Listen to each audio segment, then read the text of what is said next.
നമസ്കാരം. ഈ അടുത്ത കാലത്ത് BJP-യിൽ നിന്നും CPM-ൽ നിന്നും കോൺഗ്രസിൽ നിന്നുമെല്ലാം ഓരോരോ അംഗങ്ങൾ മറ്റിതര പാർട്ടികളിലേക്ക് പരസ്പരം ചേക്കേറിക്കൊണ്ടിരിക്കുന്ന കാഴ്ചയാണ് കാണാൻ സാധിക്കുന്നത്. ഈ അടുത്ത കാലത്താണ് സന്ദീപ് വാര്യർ BJP-യിൽ നിന്നും കോൺഗ്രസിലേക്ക് ചേക്കേറിയത്. എന്നാൽ സന്ദീപ് വാര്യർ BJP വിട്ടുപോകുന്നതിന് മുമ്പ് തന്നെ ഒരുപക്ഷെ 30 വർഷക്കാലം മുൻപ് BJP-യുടെ സംസ്ഥാന സെക്രട്ടറി വരെയായി സേവനമനുഷ്ഠിച്ചിരുന്ന AK നസീർ എന്ന് പറഞ്ഞ ഒരു നേതാവുണ്ടായിരുന്നു. ഈ നേതാവ് BJP-യിലേക്ക് ഒരു പ്രത്യേക ന്യൂനപക്ഷ വിഭാഗക്കാർ വരുന്നതിന് മുമ്പ്, അഥവാ BJP-യെ ഒരു പ്രത്യേക മതന്യൂനപക്ഷ വിഭാഗക്കാർ ഭീതിയോടുകൂടി നോക്കിക്കണ്ടിരുന്ന ഏതാണ്ട് 30 കൊല്ലക്കാലം മുമ്പ് തന്നെയാണ് AK നസീർ എന്നയാൾ BJP-യിൽ മെമ്പർഷിപ്പ് എടുക്കുന്നതും പടിപടിയായി ഉയർന്ന് BJP-യുടെ സംസ്ഥാന സെക്രട്ടറി വരെ ആകുന്നതും. കുമ്മനം രാജശേഖരൻ BJP-യുടെ സംസ്ഥാന പ്രസിഡന്റ് ആയിരിക്കുമ്പോൾ AK നസീറിന് ഒരു സുപ്രധാന ചുമതല വന്നു ചേരുകയുണ്ടായി. അതായത് MT Ramesh Kerala medical college എന്ന് പറയുന്ന ഒരു സ്ഥാപനത്തിന് വേണ്ടി 9 കോടി രൂപ പല ഘട്ടങ്ങളിലായി കോഴ വാങ്ങി എന്നുള്ളതായിരുന്നു ഒരു വിവാദം. ഈ കോഴ വിവാദത്തെക്കുറിച്ച് അന്വേഷിക്കുന്നതിന് വേണ്ടി 2 അംഗ സമിതിയെയാണ് കുമ്മനം രാജശേഖരൻ നിയോഗിച്ചത്. അതിൽ സുപ്രധാനമായ വ്യക്തി തന്നെയായിരുന്നു AK നസീർ. പാർട്ടിയിൽ ഒരു പക്ഷത്തിൻ്റെയും പക്ഷം പിടിക്കാതെ നിഷ്പക്ഷമായി പാർട്ടി പ്രവർത്തനം സ്തുത്യർഹമായ രീതിയിൽ മുന്നോട്ട് കൊണ്ടുപോകുന്നതിനുള്ള അംഗീകാരം കൂടി തന്നെയായിരുന്നു കുമ്മനം രാജശേഖരൻ AK നസീറിനെ ഈ ചുമതല ഏൽപ്പിക്കാൻ കാരണം. ഇതിൽ കൃത്യമായി തന്നെ AK നസീർ ചില വെളിപ്പെടുത്തലുകൾ നടത്തുന്നു.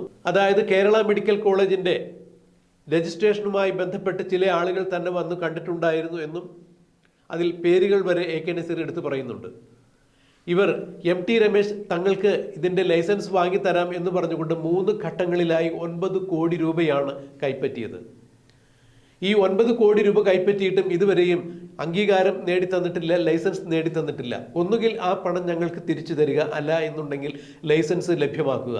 ഇതായിരുന്നു AK നസീറിനെ കാണാൻ എത്തിയ ആളുകൾ MT രമേശിനെ കുറിച്ച് കൃത്യമായി ആരോപണം ഉന്നയിച്ചത്, പരാതിപ്പെട്ടത്. AK നസീർ ബന്ധപ്പെട്ട് ഈ കാര്യത്തിൽ ഒരു തീരുമാനമുണ്ടാക്കുന്നില്ല എന്നുണ്ടെങ്കിൽ ഞങ്ങൾ പത്രസമ്മേളനം നടത്തും എന്നാണ് അവർ AK നസീറിനോട് പറഞ്ഞത്. നസീർ അവരെ തടഞ്ഞുകൊണ്ട് പറഞ്ഞു, നിങ്ങൾ പത്രസമ്മേളനമൊന്നും വിളിക്കേണ്ട, ഞാൻ ഇത് പാർട്ടി തലത്തിൽ സംസാരിച്ചിട്ട് ഏതെങ്കിലും തരത്തിൽ നിങ്ങൾക്ക് ഇതിനൊരു തീരുമാനം അറിയിക്കാം, ഉണ്ടാക്കാം എന്ന് തന്നെയാണ് പറഞ്ഞുവിട്ടത്. എന്നാൽ പിന്നീട് കാര്യങ്ങൾ മാറി മറിയുകയായിരുന്നു. കോഴ വാങ്ങിയ ആളുകൾ പാർട്ടിക്കകത്തും കോഴയെക്കുറിച്ച് അന്വേഷിച്ച് വിവരങ്ങൾ കണ്ടെത്തിയ ആളുകൾ പാർട്ടിക്ക് പുറത്തും ആകുന്ന ഒരു പ്രതിഭാസമാണ് പിന്നീട് കണ്ടത്. AK നസീറിന് പിന്നീട് BJP-യിൽ പിടിച്ചു നിൽക്കാൻ പറ്റാത്ത രീതിയിൽ സ്ഥിതി വന്നു. അന്ന് BJP-യുടെ സമുന്നത നേതാവായിരുന്ന V മുരളീധരൻ വരെ AK നസീറിനെ അറിയില്ല എന്ന തരത്തിൽ പരസ്യമായി പ്രസ്താവന ഇറക്കിയത് പോലും AK നസീറിന് വലിയ ബുദ്ധിമുട്ടുണ്ടാക്കി. പാർട്ടിയുടെ സംസ്ഥാന സെക്രട്ടറി ആയിരുന്ന ഒരാളുടെ പേര് പോലും ഒരു നേതാവിന് അറിയില്ല എന്ന് പറഞ്ഞാൽ ഇനിയും താൻ ആ പാർട്ടിയിൽ തുടരുന്നതിൽ അർത്ഥമില്ല എന്ന് തന്നെയാണ് AK നസീർ വ്യക്തമാക്കിയത്. ക്രൈം ഓൺലൈൻ്റെ ചീഫ് എഡിറ്റർ ശ്രീ TP നന്ദകുമാറുമായി നടത്തിയ അഭിമുഖത്തിലാണ് AK നസീർ ഇത്തരം ഞെട്ടിക്കുന്ന ചില വിശദമായ വിവരങ്ങൾ പുറത്തുവിട്ടത്. ഒരുപക്ഷെ കേരളത്തിലെ മുഖ്യധാരാ മാധ്യമങ്ങൾക്കൊന്നും തന്നെ AK നസീർ നൽകാത്തൊരു അഭിമുഖമാണ് TP നന്ദകുമാറിന് നൽകിയത്.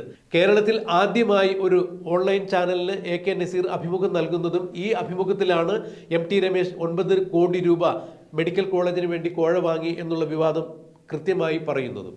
TP നന്ദകുമാറുമായി AK നസീർ നടത്തിയ ഈ അഭിമുഖത്തിൻ്റെ പ്രസക്ത ഭാഗങ്ങൾ ക്രൈം ഓൺലൈൻ്റെ കമൻറ്റ് ബോക്സിൽ ചേർത്തിട്ടുണ്ട്. നിങ്ങൾക്കത് കൃത്യമായി കാണാവുന്നതാണ്. ബഹുമാനപ്പെട്ട പ്രേക്ഷകർ ഇത് കൃത്യമായി കാണുകയും കൃത്യമായ അഭിപ്രായ പ്രകടനം നടത്തുകയും വേണം. എന്നാൽ ഈ വിഷയവുമായി ബന്ധപ്പെട്ട് MT രമേശുമായി സംസാരിച്ചപ്പോൾ മുൻപേ തന്നെ അത് വിജിലൻസ് അന്വേഷിച്ച് അതിൽ യാതൊരു കാമ്പുമില്ല, കഴമ്പുമില്ല എന്ന് പറഞ്ഞ് തള്ളിക്കളഞ്ഞതാണ്. ഇപ്പോൾ AK നസീർ ഇത്തരം ഒരു വിവാദവുമായി മുന്നോട്ട് വരുന്നുണ്ടെങ്കിൽ അതിലെന്തെങ്കിലും പ്രത്യേക ഉദ്ദേശം കാണാം എന്ന് തന്നെയാണ് MT രമേശ് പറഞ്ഞത്. MT രമേശ് പറഞ്ഞതിൻ്റെ പുറകിൽ ഇപ്പോൾ സംസ്ഥാന BJP അധ്യക്ഷ സ്ഥാനത്തേക്ക് വലിയൊരു മത്സരം നടക്കുന്നു, അഥവാ മത്സരത്തിന്റെ പ്രതീതിയിൽ തന്നെയുള്ള ഒരു സാഹചര്യം സംജാതമായിരിക്കുന്നു.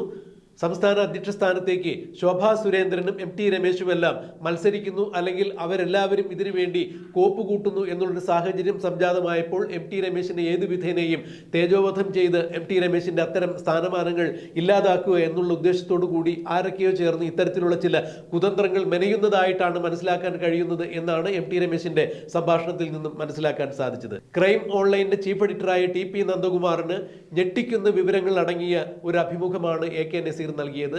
ഒരുപക്ഷെ കേരളത്തിലെ മുഖ്യധാരാ മാധ്യമങ്ങൾക്കോ മറ്റ് ഓൺലൈൻ മാധ്യമങ്ങൾക്കോ AK നസീർ ഈ അഭിമുഖം നൽകിയിട്ടില്ല. അഭിമുഖം നൽകിയിട്ടുണ്ടെങ്കിൽ തന്നെ അത് ക്രൈമിന് നൽകിയതിന് ശേഷം തന്നെയാണ് എന്നുള്ളതാണ് എടുത്തു പറയേണ്ടത്.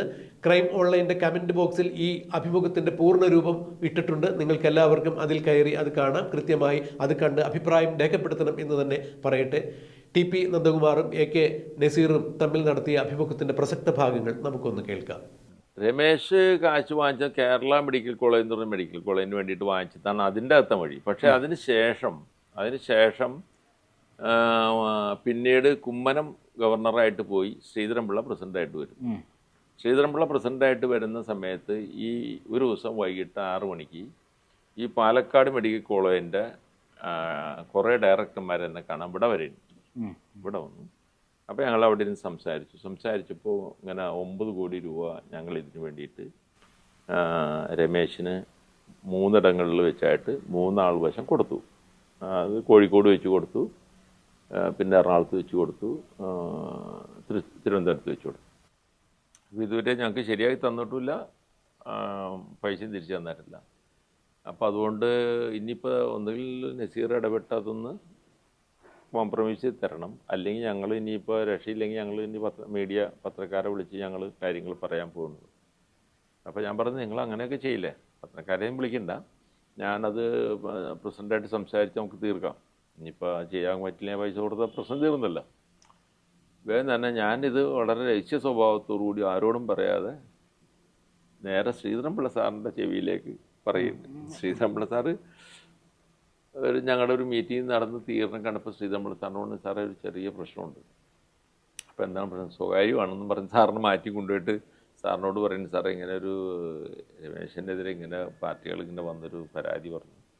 അപ്പോൾ ഒന്നുകിൽ അത് പറഞ്ഞ് തീർത്തുറക്കല് ചെയ്തു കൊടുക്കുക. അപ്പോൾ എന്തെങ്കിലും ചെയ്തു കൊടുത്തില്ലെങ്കിൽ അവർ പത്രക്കാരെ വിളിച്ചൊരു ഇത് ചെയ്യുന്ന പറയണേ.